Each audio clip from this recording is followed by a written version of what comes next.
राम राम राम राम राम राम राम राम राम नारायण नारायण।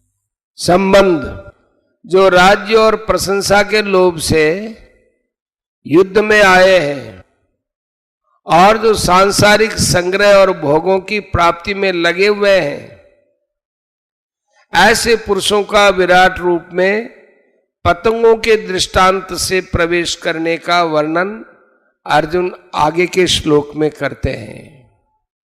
यथा प्रदीप्तं ज्वलनं पतंगा विशांति नाशाय समृद्ध वेगा तथैव नाशाय विशन्ति लोकास्तवापि वक्त्राणि समृद्ध वेगा।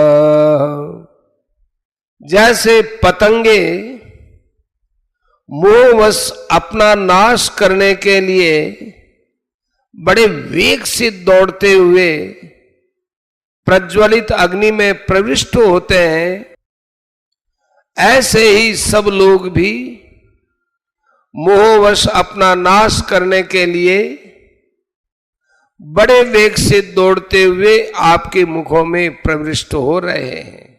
व्याख्या। यथा प्रदीप्त्वं ज्वलनं पतंगा पिशन्ति नाशाय समृद्ध वेगा।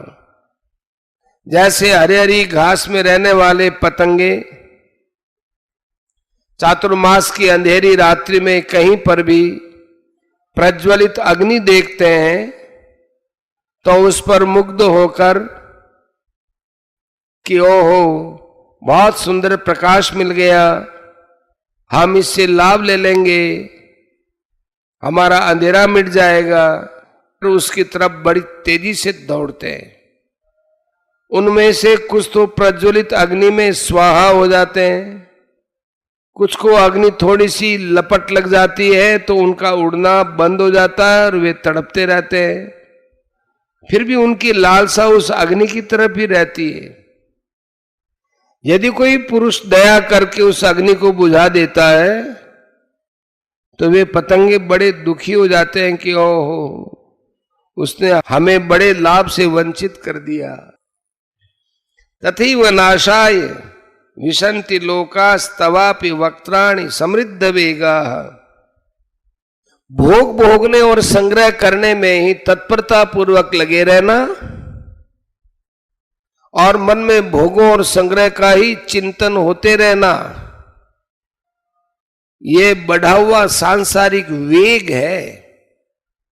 ऐसे वेग वाले दुर्योधन आदि राजा लोग पतंगों की तरह बड़ी तेजी से काल चक्र रूप आपके मुखों में जा रहे हैं, अर्थात पतन की तरफ जा रहे हैं। 84 लाख योनियों और नरकों की तरफ जा रहे हैं। तात्पर्य यह हुआ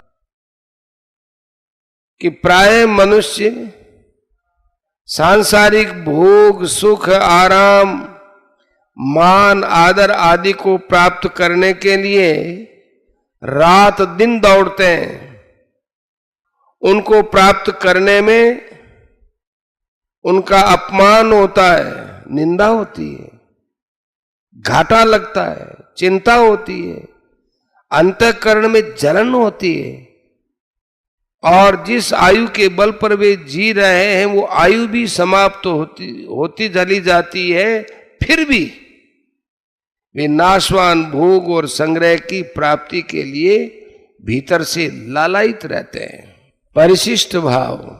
पिछले श्लोक में नदियों का और इस श्लोक में पतंगों का दृष्टांत दिया गया है। पतंगे तो मोहवश लेने की इच्छा से खुद अग्नि में जाते हैं, पर नदियां अपने आप को देने के लिए समुद्र में जाती है। अतः जो मनुष्य लेने की इच्छा करते वे पतंगे के समान है और जो मनुष्य देने की इच्छा करते हैं वो नदियों के समान है। लेने का भाव जड़ता है देने का भाव चेतनता है। लेने के भाव से अशुभ कर्म और देने के भाव से शुभ कर्म होते हैं। लेने की इच्छा वालों के लिए स्वर्ग है और देने की इच्छा वालों के लिए मोक्ष है। कारण कि लेने का भाव बांधने वाला और देने का भाव मुक्त करने वाला होता है।